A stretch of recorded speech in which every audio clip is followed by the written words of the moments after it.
Book of Sirach. Kitab Sirach of Sirach.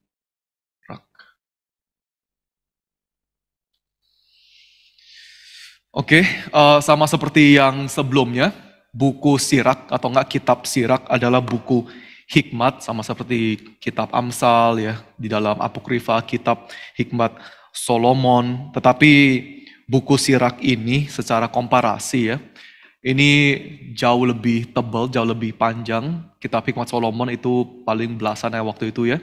Tapi kalau kitab hikmat Sirach ya, itu ada 50 pasal gitu ya.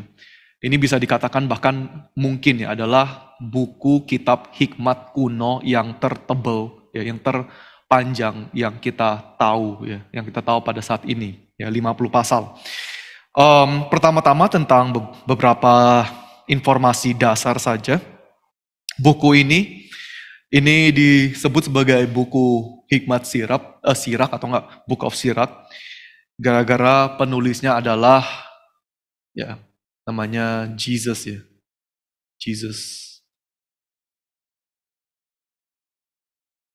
Sirach gitu. Ya. Dia adalah cucu dari seorang yang namanya Sirach ya. Dan secara umum ya, Jesus of Sirach ini kita secara gampang, secara umum kita langsung sebut sebagai Ben Sira gitu, Ben ya. Ben Sira. Ben kan artinya anak ya. Bin siapa itu Ben Sira. Jadi kalau kita di luar kita dengar Ben Sira itu ya tentang penulis dari buku kitab Sirach ini. Dan buku ini ditulis sekitar 180 sebelum Masehi BC. Dan di sekitar 120 itu diterjemahkan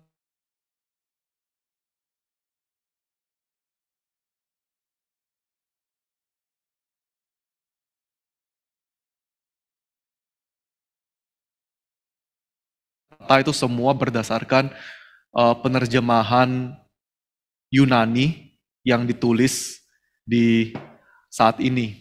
Dan kenapa kita bisa tahu tanggalnya, tempat nama-namanya, emang gara-gara ini salah satu buku yang secara silsilah, ya secara penulisnya itu semua cukup jelas ditulis dalam kitabnya sendiri gitu. Jadi dalam prolognya, ya dia ada tulis bahwa dia namanya ini, ya dia tulis ini di Yerusalem dia ada satu sekolah untuk mendidik orang-orang yang mau memperoleh hikmat. Nanti ada bagian cucunya juga, ya saya adalah cucu dan saya menerjemahkan dari bahasa Ibraninya ke bahasa Yunani di Mesir, etc.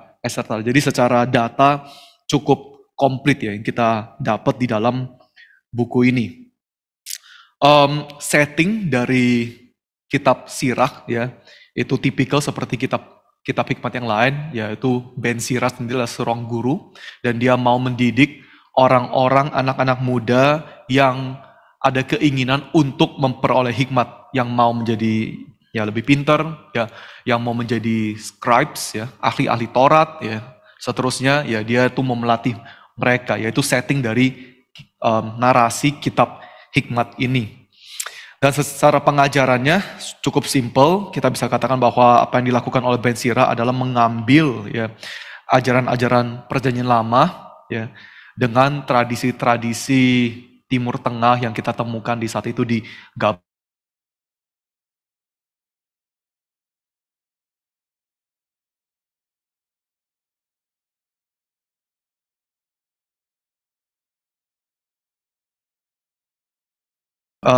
Outline ya, strukturnya. Jadi kita susah membuat satu struktur yang rapi ya terhadap buku ini, tapi ini juga tipikal kitab-kitab hikmat, misalnya kayak kitab hikmat Amsal gitu. Kitab Amsal itu secara struktur itu juga susah kita tuliskan ya. Ini dari pasal 1, pasal 2 apa kayak gitu itu susah gitu ya.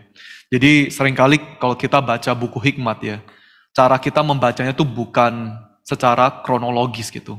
Ya, jadi ini bukan cuma kita bisa aplikasikan kepada buku Sirach, tapi kita juga bisa aplikasikan kepada kitab Amsal misalnya ya, Song of Songs ya.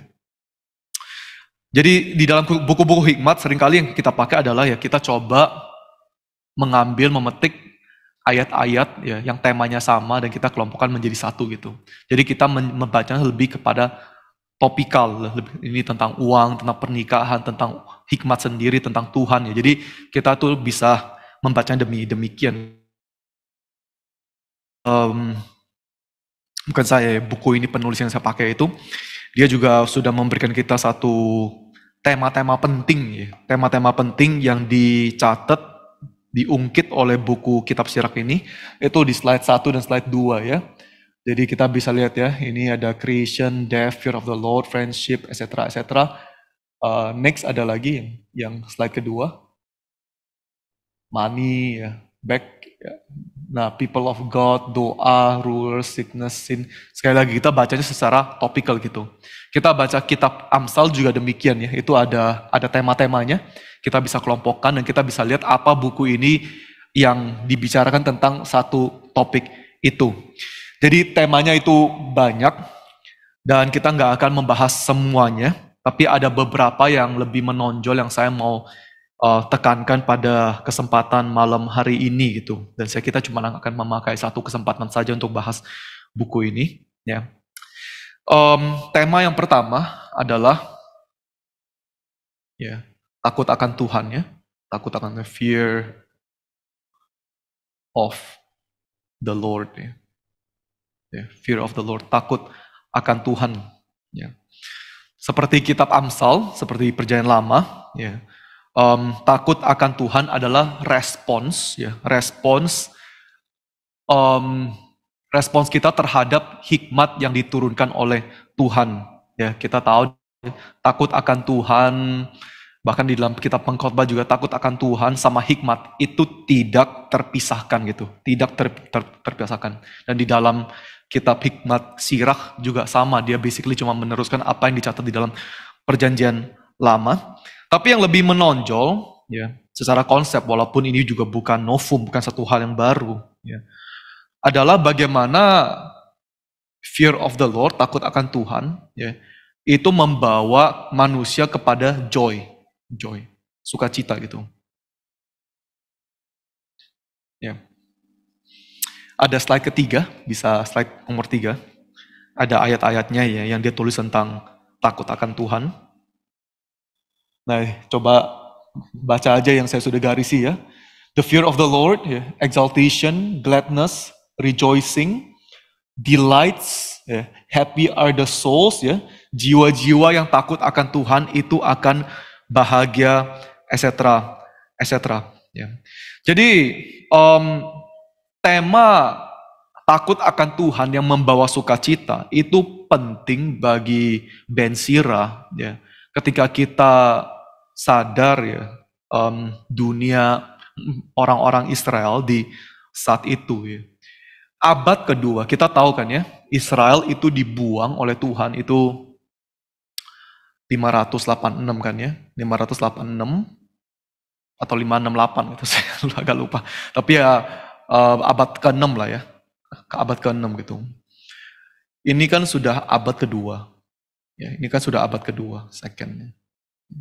Ini kira-kira kan udah beda 400 tahun gitu ya, 400 tahun.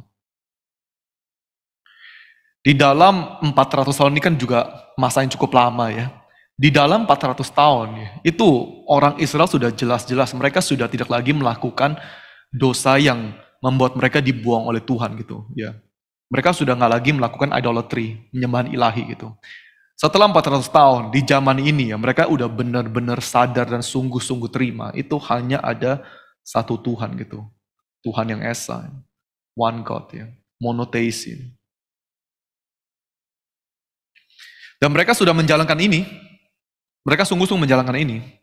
Masalahnya adalah kenapa di abad kedua ya, ketika mereka sudah menyembah Tuhan yang esa, satu-satunya Tuhan, mereka itu tetap ditekan oleh bangsa-bangsa asing gitu. Bukankah Alkitab mengatakan bahwa orang yang benar, orang yang taat itu akan diberkati oleh Tuhan dan mereka akan makmur? Bukankah Tuhan sendiri yang berkehendak bahwa orang Israel itu akan menjadi bangsa di atas segala bangsa kalau mereka taat dan etc. Tetapi kenapa di saat ini ketika mereka hanya menyembah Tuhan yang esa, mereka itu tetap sengsara gitu? Ya. Dan cukup jelas ya ketika orang lagi sengsara, khususnya sengsara demi kebenaran, kan mereka sudah lama melakukan kebenaran kan ya, tapi mereka sengsara, ya yang mereka inginkan adalah ya sukacita gitu kan, mereka mau menjadi senang lagi, mereka mau bahagia lagi.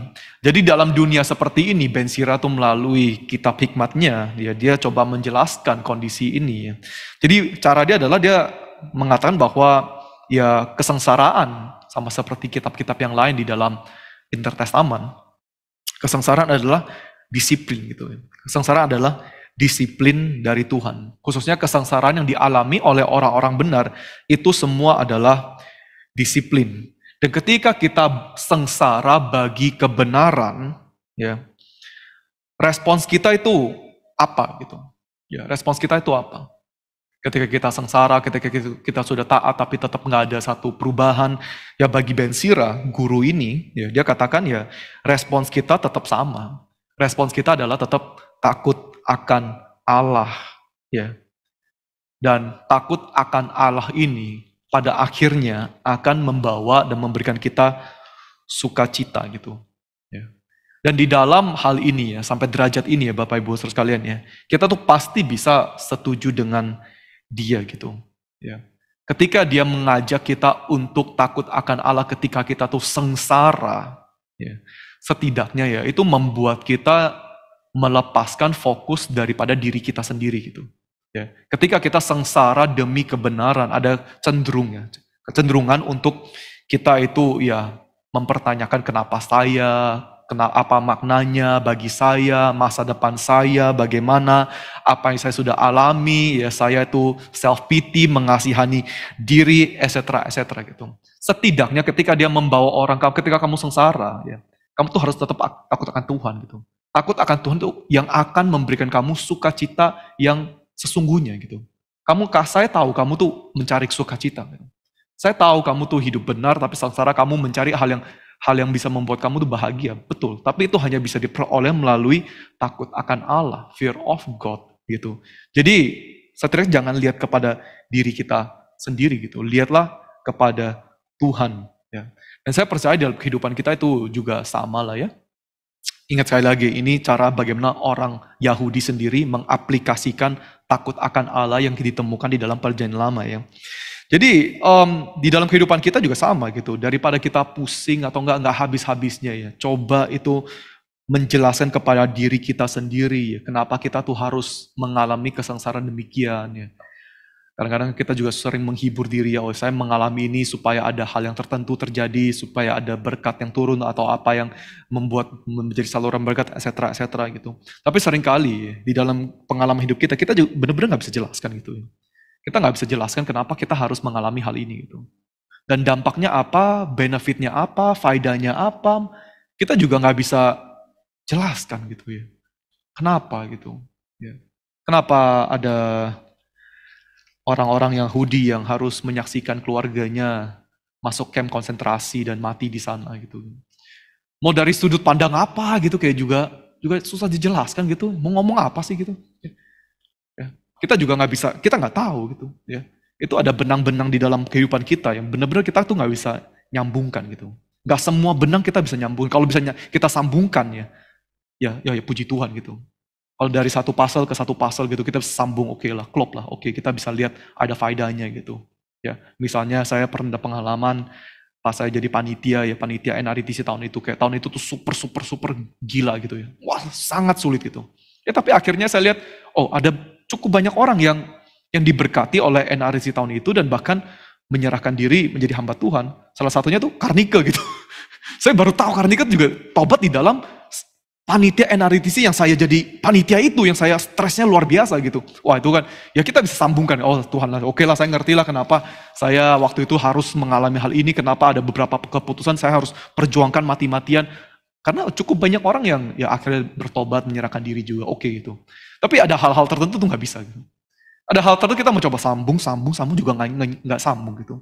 Ya, so kita kayak pusing terus kita pikirkan sampai stres gitu. Bagi Ben Sira ya mungkin stop lah ya, stop itu. Ya, solusinya tuh bukan itu semua ya. Bagi dia mau bagaimanapun ya adalah takut akan Allah ya, takut akan Allah. Ya. Dan sebetulnya sekali lagi, dalam derajat ini, dalam poin ini, kita sangat bisa setuju. Dia benar-benar bisa mengaplikasikan dengan tepat gitu. Karena ini juga yang kita lihat di dalam kitab Ayub kan ya. Ayub itu nggak bisa nyambungkan gitu loh. Ayub itu nggak bisa menyambungkan apa yang terjadi dengan dia, dengan kenapanya, why-nya gitu, dia nggak bisa gitu. Dia nggak ngerti kenapa dia harus mengalami apa yang dia alami gitu. Yang akhirnya membawa dia sukacita adalah takut akan Allah. Takut akan Allah. Ya. Menghargai, menghormati, mengakui ya, kedaulatan, kehebatan, rencana, kebaikan Allah. Itu kan semua takut akan Allah kan ya. Takut akan Allah yang memberikan dia itu sukacita dan damai. Sukacita dan damai. Ya. Jadi this is a very correct application gitu. Ya. Ben Sira tuh nangkep gitu, dia nangkep. Ya. Yang kedua, ya friendship ya, kebersahabatan gitu, friendship. Ya. Friendship itu satu topik yang sangat penting di dalam buku Sirach. Ya. Tetapi dia nggak tertarik, Ben Sira itu nggak tertarik untuk mencoba mendefinisikan secara teori apa itu seorang teman gitu. Tapi dia itu mau memberikan satu nasihat praktis, ya, pragmatis approach tentang bagaimana kita tuh bersahabat, siapa yang kita harus anggap sebagai kawan, ya, siapa yang kita harus hindari dan seterusnya. Dan ini sangat menolong bagi kita untuk kita mengerti apa itu yang dimaksud sebagai seorang kawan gitu ya. Apa yang dimaksud sebagai seorang kawan dari kacamata orang Yahudi. Dan ini kenapa menolong gara-gara Yesus sendiri kan menyebut kita sebagai kawan gitu. Ya. Saya adalah kawan gitu. Kita adalah kawan bagi Yesus dan Yesus adalah kawan bagi kita, his friends gitu. Dan ketika Yesus bilang kita adalah kawan ya. Itu maknanya itu apa? Dari kacamata orang Yahudi. Nah, Ben Sira itu, ini kitab-kitab yang mendekati zamannya Yesus ya. Itu sangat menolong kita untuk mengerti gitu. Di dalam buku ini pasal ke-6 ya, slide ke-4, coba bisa tayangkan. Ya. Let those who are at peace with you be many, let your adversaries be 1 in 1,000. Ya. Gain them through testing. Ya. Faithful friends, teman yang setia, ya, itu seperti obat yang menyelamatkan hidup. Ya. Dan orang yang takut akan Allah akan menemukan teman yang sejati, teman yang setia, etc. Jadi simple saja. Ya. Di dalam kitab Hikmat Sirah, ya, Ben Sira itu membedakan dua macam teman gitu, dua macam teman. Ya. Ada teman yang ya gampang lah ya, true friends, false friends. Ada teman yang sejati dan teman yang palsu. Ya, teman yang palsu adalah yang kita sering sebut kalau dalam bahasa Inggrisnya fair weather friends gitu. Ya teman-teman fair weather tuh teman-teman cuaca baik lah ya. Jadi ketika semua lancar, mereka tuh teman. Ketika kamu kaya, mereka tuh teman gitu. Ketika semua tuh oke, bisa ada profit, ya mereka itu teman. Tetapi ketika kita sedang membutuhkan mereka itu langsung pergi. Itu bagi dia itu adalah, bagi Ben Sira itu teman yang palsu gitu. Tapi teman yang baik pertama-tama pasti adalah teman yang takut akan Allah gitu. Ya. Kalau kamu takut akan Allah, kamu akan juga berjumpa dengan orang-orang yang takut akan Allah. Itu adalah pertama-tama kriteria teman kamu gitu. Ya. Habis itu kedua, ya, teman yang sejati ya, adalah teman yang perlu diuji. Ya, teman yang diuji. Dan kalau mereka itu lulus dari ujian, ya, dan orang-orang ini nggak banyak gitu. Ya, teman-teman biasa banyak gitu. Ya. Tapi teman-teman yang bisa menjadi penasehat kamu, advisors of you, ya, yang bisa penasehat kamu itu dikit gitu. Itu harus melihat ujian. Ketika mereka sudah lulus ujian, ya, kamu tuh harus menghargai mereka gitu. Mereka tuh seperti obat-obat yang bisa menyelamatkan hidup kamu, life saving medicine. Kamu bisa percaya kepada mereka, ya, dan kamu bisa bersandar kepada mereka, ya. Nah, ketika kita sadar ya, konsep orang Yahudi terhadap apa itu teman, kawan, ya, baru kita bisa lebih mengerti lagi, mendalami lagi apa yang Yesus katakan ketika dia bilang tidak ada kasih yang lebih besar daripada ini. Yaitu apa? Bahwa seseorang menyerahkan nyawanya ya, bagi temannya gitu. Ya, nggak ada kasih yang lebih besar daripada ini gitu. Ya. Saya nggak tahu gimana kita ngertinya ya ayat ini gitu, bahwa pengorbanan lah atau apa gitu. Tetapi kalau kita mengerti kitab Ben Sira, kita mengerti sudut pandang orang-orang Yahudi di saat itu ya. Sekali lagi, kalimat kuncinya adalah teman tuh harus diuji gitu. Diuji. Ya. Dan Yesus dia bilang, saya tuh teman. Bagaimana kamu tahu saya tuh teman, saya bisa dipercaya, ya. Saya itu baik, saya perlu dihargai, kamu perlu dekat kepada saya, kamu bisa berstandar kepada saya. Bagaimana kamu tahu gitu?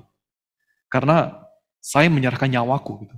Kamu kan sendiri bilang kan ya, teman tuh perlu diuji. Bagi kamu, budaya kamu kan kamu bilang, teman perlu diuji kan ya. Dan teman yang diuji, yang benar-benar udah lolos ujian itu sangat-sangat berharga. I am your friend. Aku adalah temanmu. Dan tidak ada kasih yang lebih besar daripada seorang menyerahkan nyawanya bagi temannya. Artinya Yesus itu menguji diri gitu. Dia yang mau berteman dengan kita. Ya.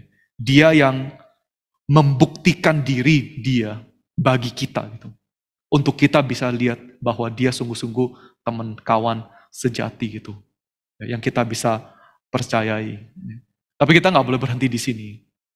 Nggak boleh berhenti di sini. Karena persahabatan itu dua arah gitu. Ya, dua arah. Yesus itu sudah membuktikan diri sebagai kawan gitu. Ya. Kita juga bilang bahwa diri kita teman kan ya. Kita adalah kawan Yesus, kita teman. Yesus adalah temanku gitu.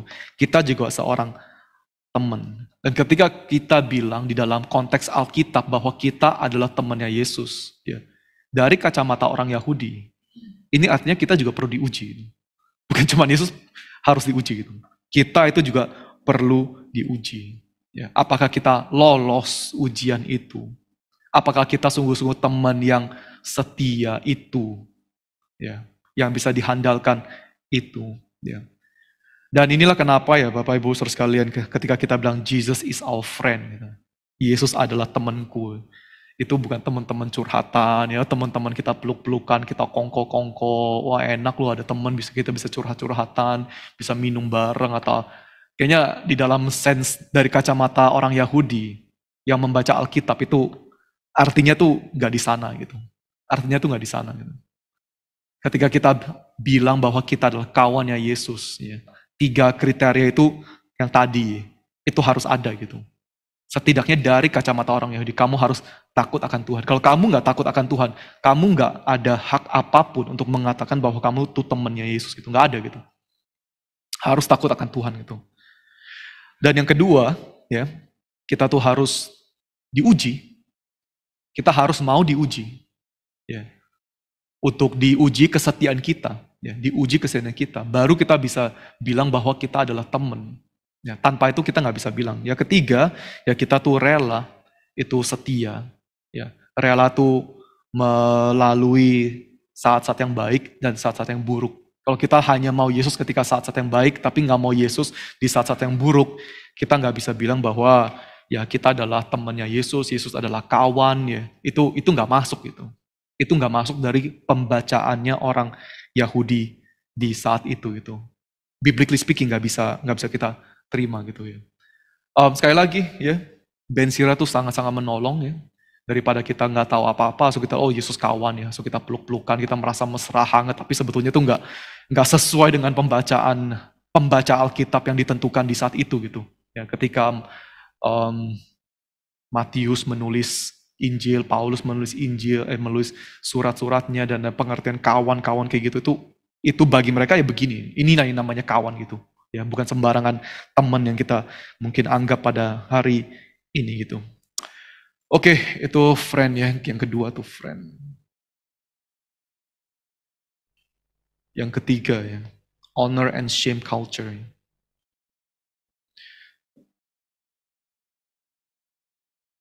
Budaya muka lah, ya, budaya muka. Kemuliaan dan hal yang memalukan ya. Kita orang Asia ya. Kita nggak asing dengan dunia seperti ini. Kalau orang barat kan lebih logis, yang penting kan mereka nggak peduli lah muka nggak muka tuh nggak terlalu penting, yang penting tuh benar atau nggak benar, masuk akal atau nggak masuk akal. Kalau kita hidup di dalam Asia, benar nggak benar itu nggak penting gitu ya. Yang penting itu muka gitu. Muka itu nomor satu ya di dalam dunianya mereka. Juga sama karena Yahudi juga di dalam Asia ya. Jadi dia juga ini salah satu tema yang penting ini juga dibahas oleh dia gitu ya. Jadi pertama-tama Ben Sira ya dia juga komen di dalam bukunya bahwa ya emang bagi dunia di dalam lingkungan kita mereka yang ada kuasa, yang prestigious, yang ada harta, ya rata-rata dianggap itu mulia gitu.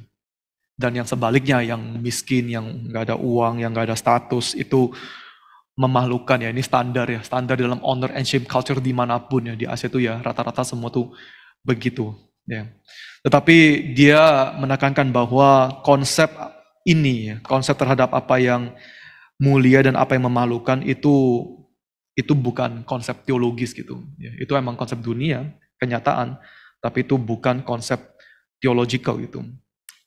Jadi di dalam hal ini, ya, Ben Sira itu ada 2 poin yang utama ya, yang dia mau tekankan. Yang pertama-tama dia mau menekankan ada 2 macam hal yang memalukan gitu. Ya, shame, ya. Dia bilang, mari kita bahas shame. Ya. Shame itu ada 2 types gitu, 2 macam.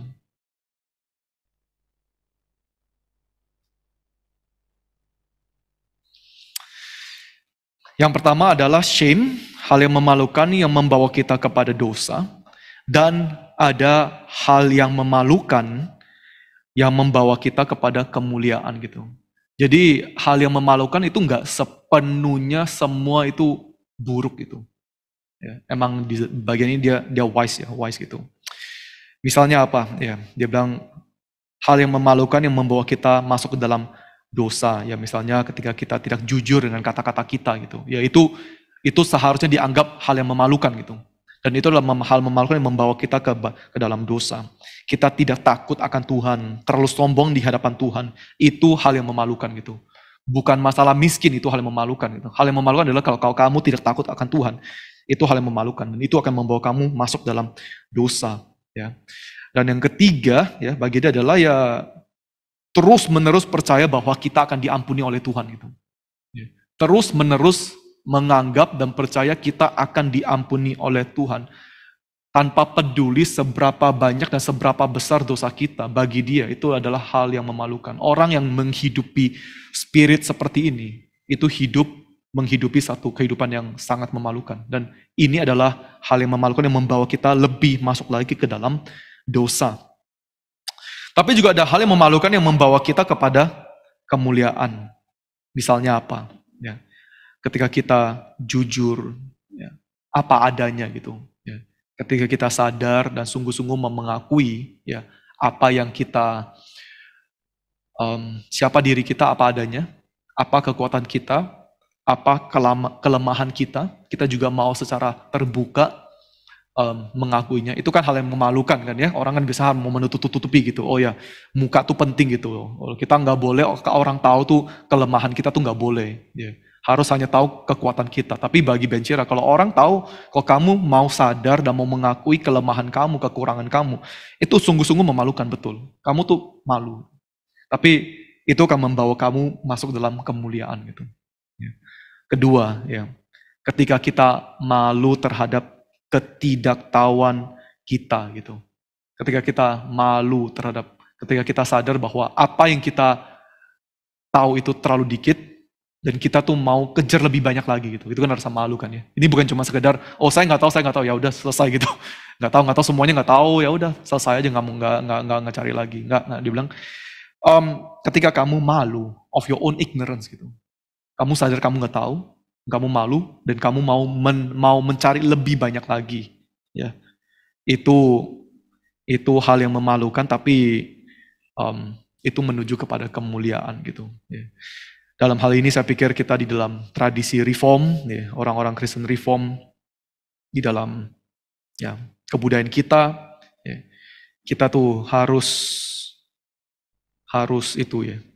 Harus bisa belajar gitu, harus bisa belajar, harus bisa merasa malu terhadap ketidaktahuan kita gitu. Ya. Karena saya lihat seringkali kita itu nggak malu gitu loh. Kayak gimana ya jelasinnya ya. Orang tanya sesuatu yang mungkin di luar pengetahuan kita, dan kita tuh nggak tahu gitu. Nah, ketika kita nggak tahu, kita bukan merasa malu, kita bukan kita nggak ngaku bahwa kita nggak tahu, tapi justru kita mau menutupinya gitu dengan jawaban-jawaban sistematik teologi reform ya. Oh gini ya, yang ini dia ngomong ini gimana? Kita nggak bisa jelasin gitu. Akhirnya kita pukul lah, kita kuburin gitu. Kuburin dengan Calvin, kuburin dengan Luther, kuburin dengan ini. Kelihatannya kita tahu gitu. Kelihatannya kita menjawab, tapi sebenarnya nggak menjawab apapun gitu, nggak menjawab apapun ya. Ya kalau dari buku Ben Sira ya itu hal yang kita perlu sadari, kita perlu malu ya terhadap apa yang kita nggak tahu ya, tapi nggak apa-apa. Itu justru hal yang memalukan yang membawa kita menuju kepada kemuliaan gitu. Yang terakhir bagi dia ya dalam poin ini ya. Hal yang memalukan yang membawa ke dalam kemuliaan adalah ya kita harus berani untuk mengaku dosa gitu. Berani mengaku dosa ya. Orang yang berani mengaku dosa itu membuat diri sangat dipermalukan gitu ya. Mengaku dosa itu sungguh-sungguh sangat mempermalukan diri gitu. Tapi itu justru akan membawa kita kepada kemuliaan. Ini mirip sekali dengan apa yang dikatakan oleh kitab Yakobus ya. Kamu harus mengakui dosa kamu secara verbal gitu.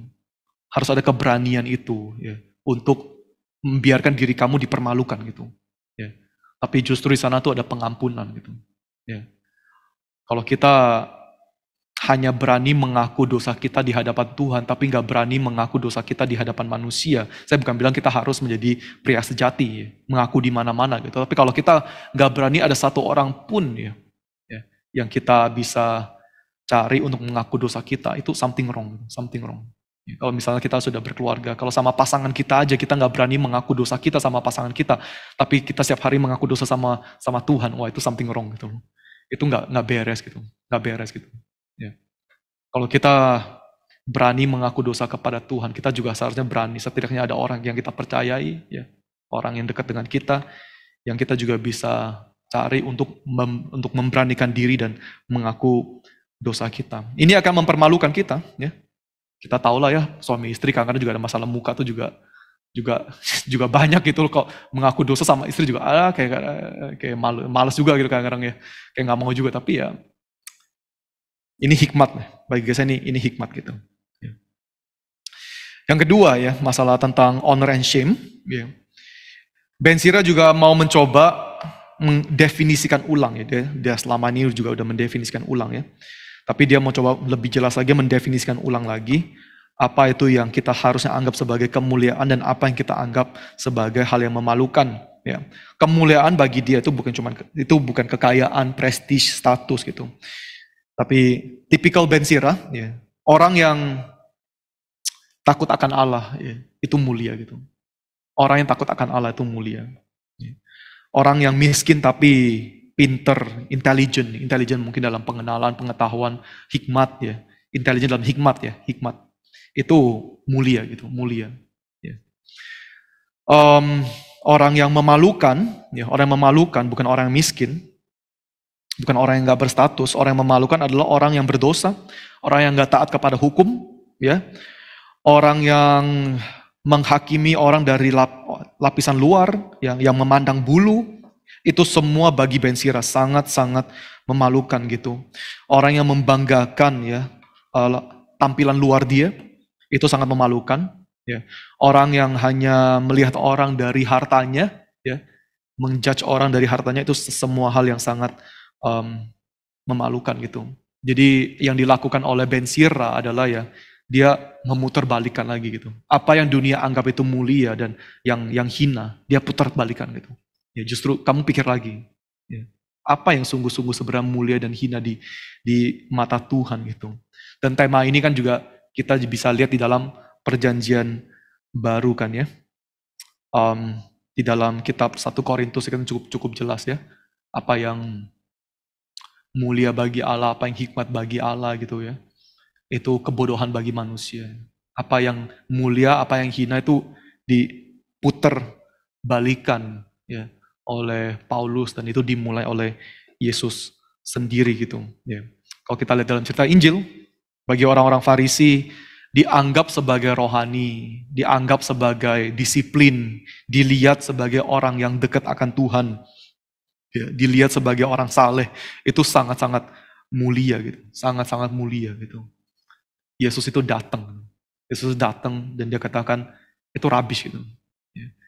Yang mulia adalah yang menjadi hamba gitu. Itu benar-benar mulia gitu. Bukan yang kamu yang di atas yang dianggap hikmat, pinter, apa-apa, kaya, ini bisa kontrol, otoritatif. Itu kamu anggap itu mulia.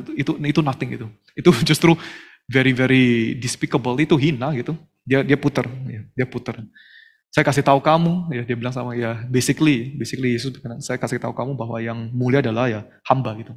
Yang menjadi hamba bagi semua orang itu sungguh-sungguh mulia. Ya.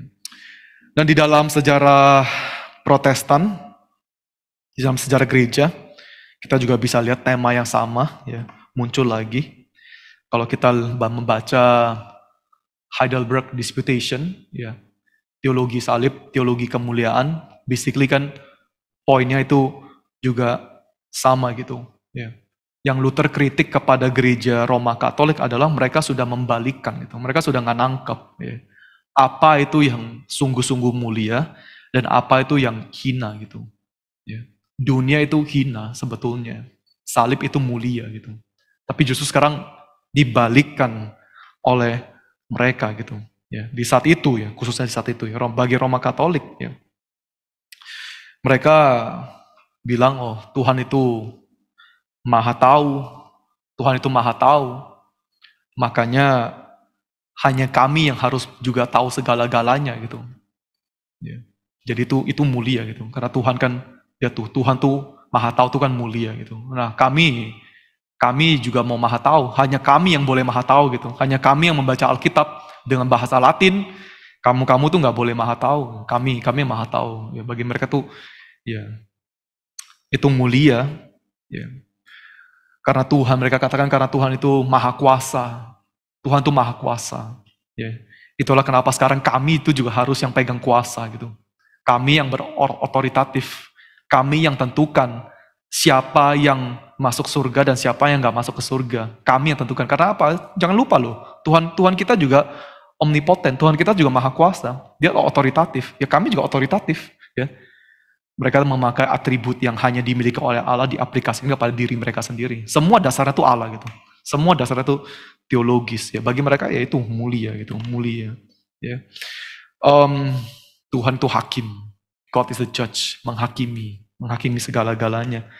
Ya, itulah kenapa ya kami juga harus menjadi hakim gitu. Kata-kata Paus, ya tafsiran Paus itu absolut. Tuhan itu absolut, kami juga absolut ya. Itu mulia ya. Gereja tuh harus mengejar kemuliaan Tuhan gitu. Gereja tuh harus mengejar kemuliaan atribut Tuhan gitu. Luther itu kritik ya. Kamu nggak ngerti apa itu mulia apa yang hina gitu.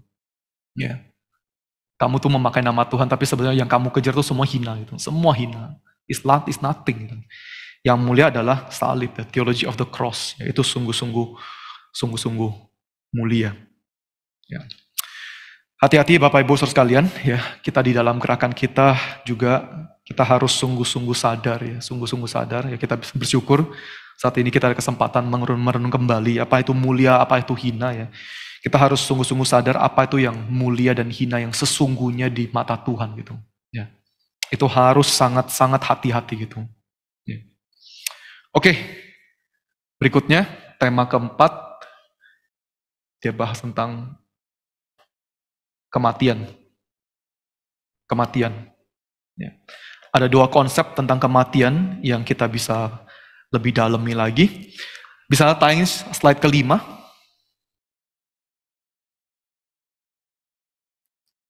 Slide kelima. Ya. Pasal 38 ini ya. Slide kelima ada nomor 5-nya. Ya. Ya, oke. Sip. My child, let your tears fall the dead. Ya. Do not neglect the burial. Ya. Jangan mengabaikan penguburan. Ya, ketika kita berduka,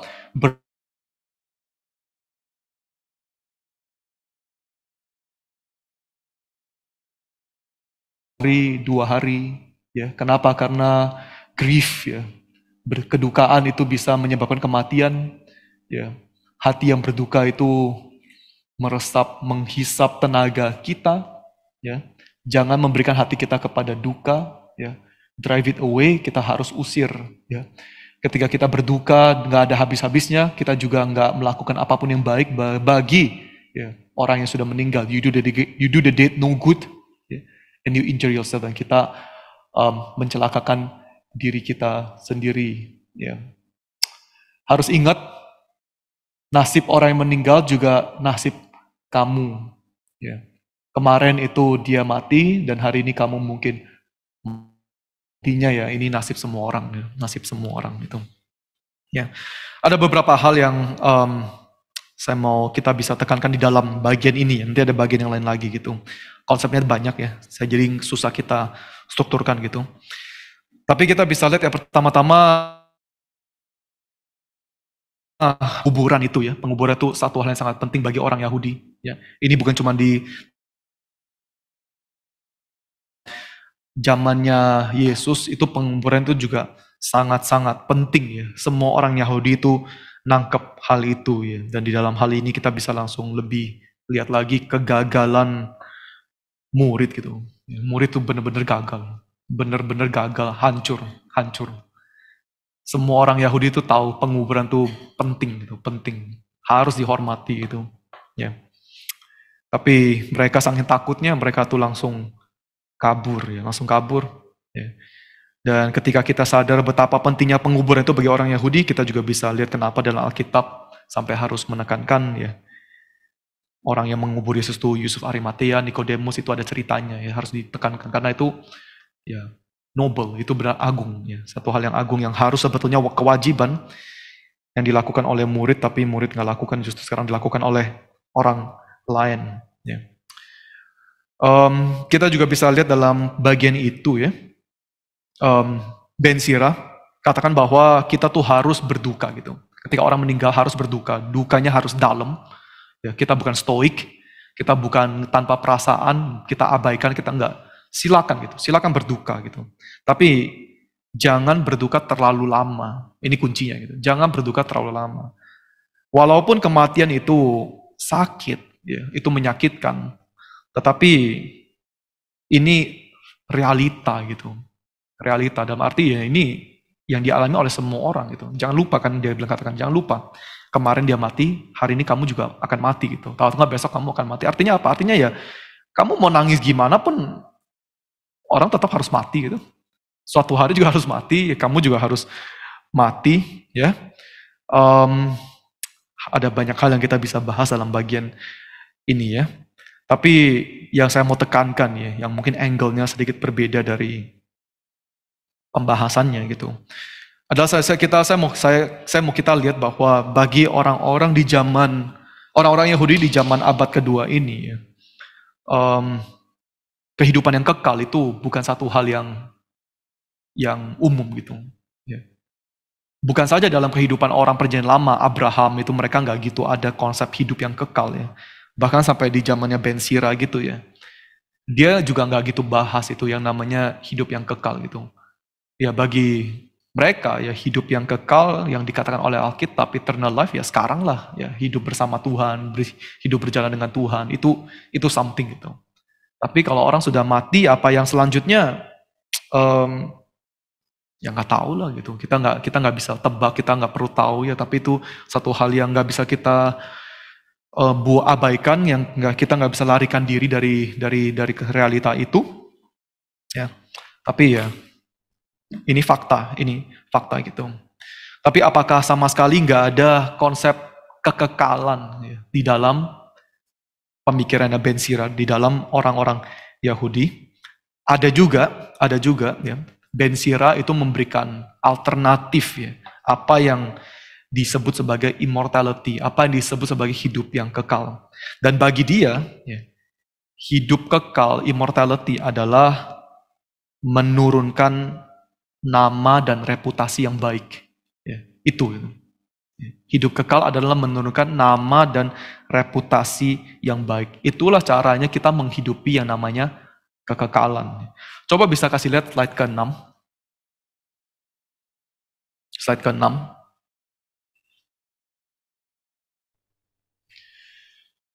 Some of them left behind a name ya, menurunkan nama ya, meninggalkan nama mereka ya. Ada orang yang hidup tapi kayak seolah-olah mereka tuh sama sekali nggak pernah ada gitu, nggak pernah exist, nggak pernah dilahirkan ya. Tapi juga ada orang-orang benar di mana kelakuan baiknya itu nggak akan dilupakan, dan karena nama mereka, reputasi mereka, contoh mereka yang mereka teruskan, yang mereka tinggalkan, harta mereka akan disimpan oleh keturunannya, kekayaan mereka akan dinikmati oleh generasi-generasi berikutnya gitu ya. Di dalam hal ini keinget ya, saya langsung keinget ajaran Pak Tom, bukan ajaran sih, tapi Pak Tom pernah, saya nggak tahu ya, kita pernah dengar nggak ya, dia pernah komparasi antara keturunannya Jonathan Edwards sama satu orang jahat gitu, kita pernah dengar nggak gitu? Ya, pernah ya Bu.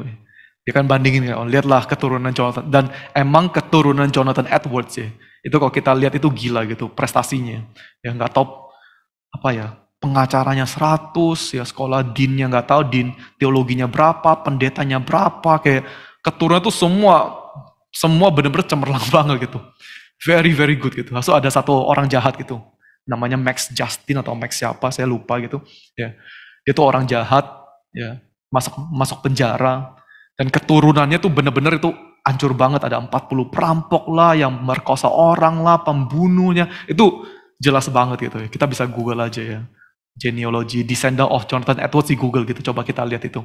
Itu very very impressive gitu. Dan ini sesuai kan ya dengan apa yang dikatakan oleh Ben Sira gitu. Ya inilah namanya kekekalan gitu. Ya.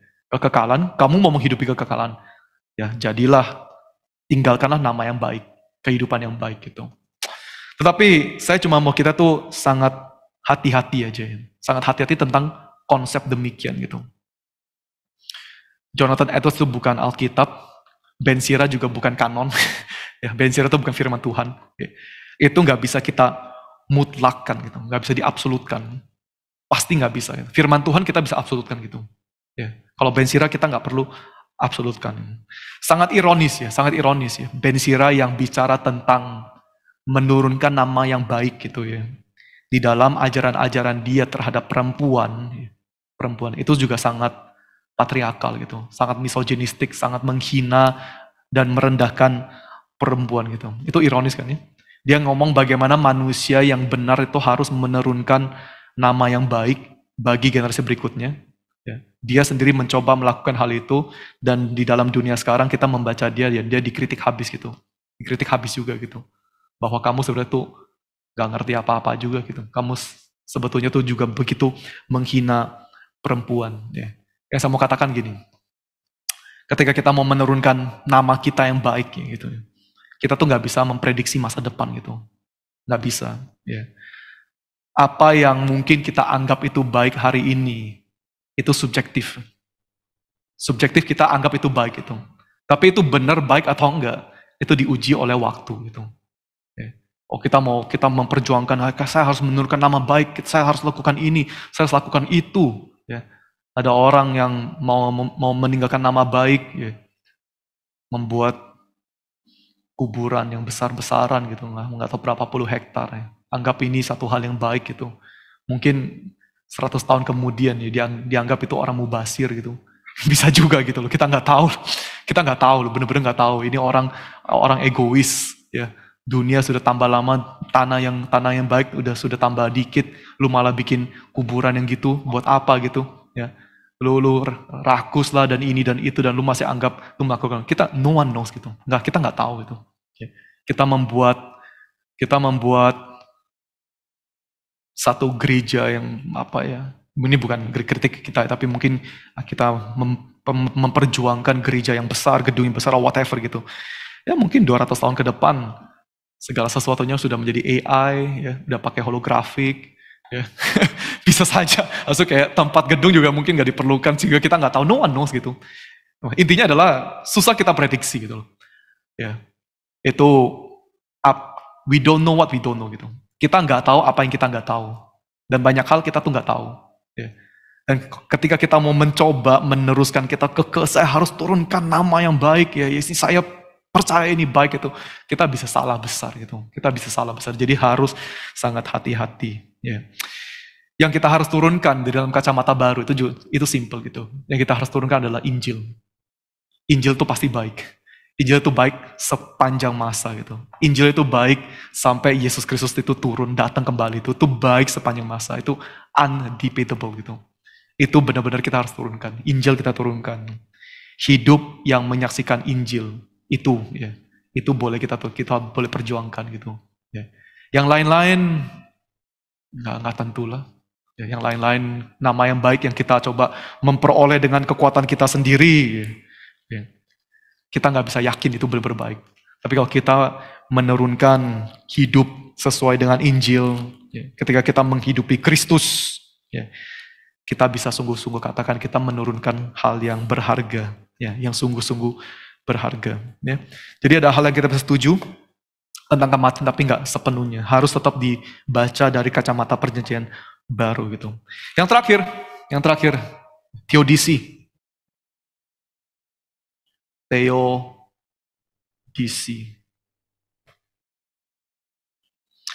Teodisi itu problem of evil. Ya. Kenapa Tuhan yang baik bisa membiarkan kejahatan itu berada, itu namanya teodisi gitu. Ya, problem of evil. Kalau Tuhan itu maha baik, maha kuasa, kenapa kejahatan itu masih ada? Bisa tayangkan slide ke-7.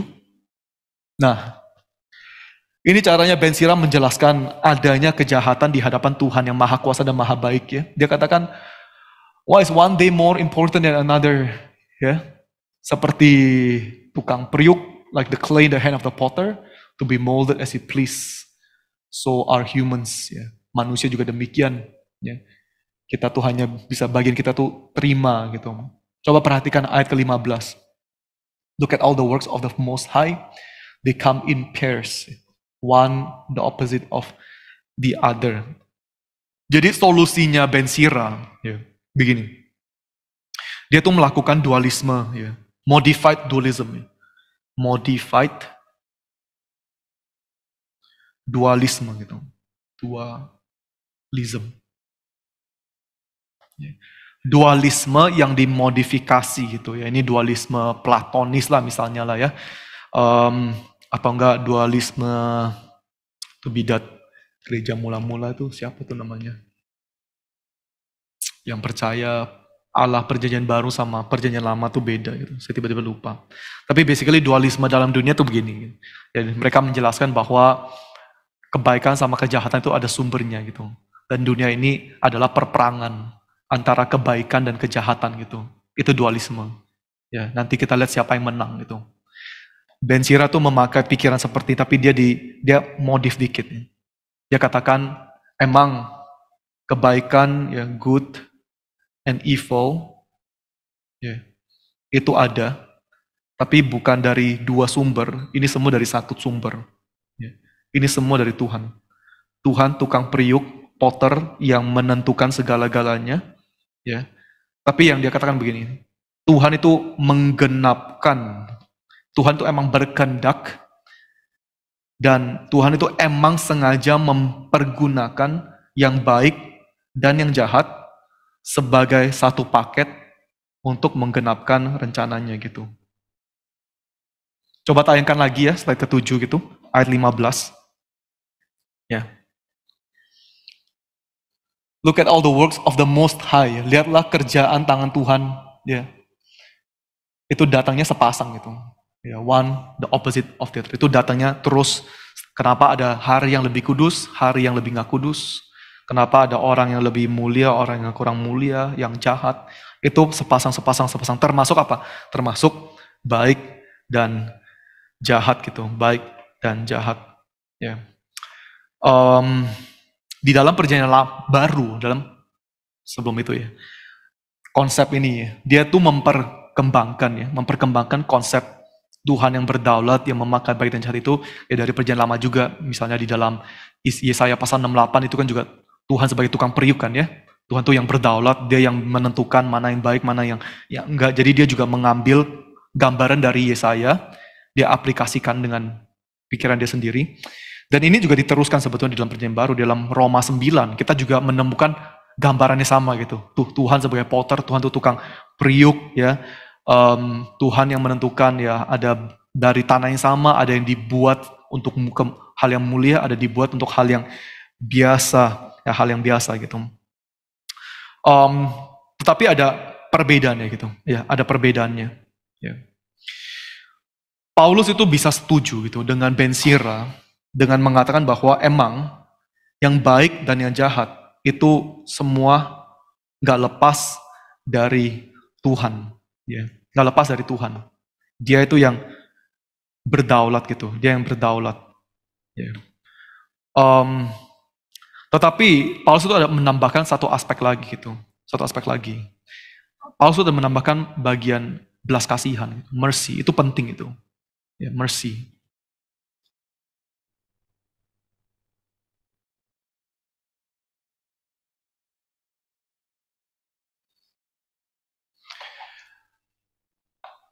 Jadi ini agak sulit ya, karena itu mirip-mirip itu. Kita harus mengerti bahwa Tuhan pencipta segala-galanya, dan ketika Dia ciptakan segala-galanya itu baik itu baik. Tapi kita tahu apa yang terjadi, Adam berdosa, ya. Dunia jatuh dalam dosa, ya. Di dalam kondisi dunia yang jatuh dalam dosa ini, ya. Gimana ya jelaskannya? Agak sulit nih. Yang dielect, yang dipilih oleh Tuhan, ya. Yang dipilih oleh Tuhan, yang kita bisa katakan itu baik, ya. Itu baik terjadinya tuh gara-gara ada mercy-nya Tuhan gitu. Ya. Itu ada belas kasihannya Tuhan.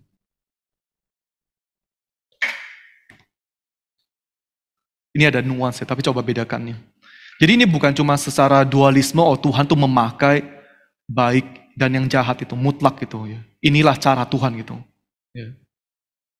Bukan sekedar kayak gini. Karena kalau sekedar kayak gini tuh kayak kita nanti setuju juga dengan banyak orang yang kritik kekristenan kan ya. Oh, lihatlah Yesus juga Yesus itu butuh Yudas gitu. Tanpa Yudas, Yesus itu nggak akan diserahkan nih. Tanpa Yudas, Yesus itu nggak akan mati. Ya, inilah cara Tuhan tuh, yang baik dan yang jahat gitu. Tuhan juga memerlukan, ya, dia emang pakai yang baik dan yang jahat, tapi Tuhan tuh kayak memerlukan dua-duanya. Ini cara Tuhan menggenapkannya itu gitu. Ya. Tapi sebenarnya kita tahu Tuhan tuh nggak memerlukan yang jahat gitu. Tuhan tuh nggak memerlukan Yudas untuk menebus dosa kita, nggak perlu sebetulnya, nggak perlu. Ya. Tapi di dalam kondisi yang sudah jatuh gitu ya, yang sudah jatuh, yang baik ini ya, yang dipilih oleh Tuhan ini, itu harus ada klausa mercy-nya gitu. Ini belas kasihan Tuhan. Ini kita nggak boleh lupakan gitu. Ya. Itu muncul bukan semata-mata gara-gara Tuhan tuh harus pakai cara kerja ini, Tuhan dikurung oleh dualisme ini, ya. Tapi yang baik ya itu mercy. Ya. Ada yang di antara semua yang sudah jatuh, yang baik itu yang dipilih, yaitu muncul dari belas kasihannya Tuhan gitu. Ya. Ya kalau tanpa belas kasihan Tuhan ya semua tuh nggak ada yang baik lah ya. Itu cuman ada yang jahat aja. Ya, karena kita semua sudah jatuh dalam dosa. Tapi faktanya kenapa sekarang ada yang baik, ada yang jahat, ya, itu semua muncul gara-gara ada belas kasihan Tuhan, dan Tuhan ya sebagai yang berdaulat itu, ya, yang tukang periuk itu, kita semua tanah liat yang gak ada apa-apanya, ya, kita bukan semata-mata bilang oh ya Tuhan itu dia yang pilih lah gitu aja gitu. Ya. Emang secara teologis kita bisa bilang oh Tuhan yang pilih gitu, tapi Tuhan yang pilih itu kita nggak bisa pisahkan dengan mercy. Ya, belas kasihan aspek itu tuh tetap harus ada gitu. Oke, ini bahan kita ya. Ada 1, 2, 3, 4, 5 tema yang penting yang kita bisa bahas dari Book of Sirah. Kalau ada waktu Bapak Ibu Saudara sekalian bisa baca juga sekaligus, itu bukunya cukup panjang. Di pertemuan berikutnya kita akan bahas Makabe ya, Makabe 1-2 Makabe. Mungkin 1 atau 2 kali pertemuan lagi, mungkin kita akan tutup seri ini. Kita akan lanjut ke seri berikutnya. Saya juga ada cari-cari buku, udah ketemu buku-buku yang saya mungkin mau bahas dalam PA selanjutnya. Puji Allah, puji Allah, puji Allah Tritunggal. Mulia-mulia bagi Allah, pemberi kurnia keselamatan.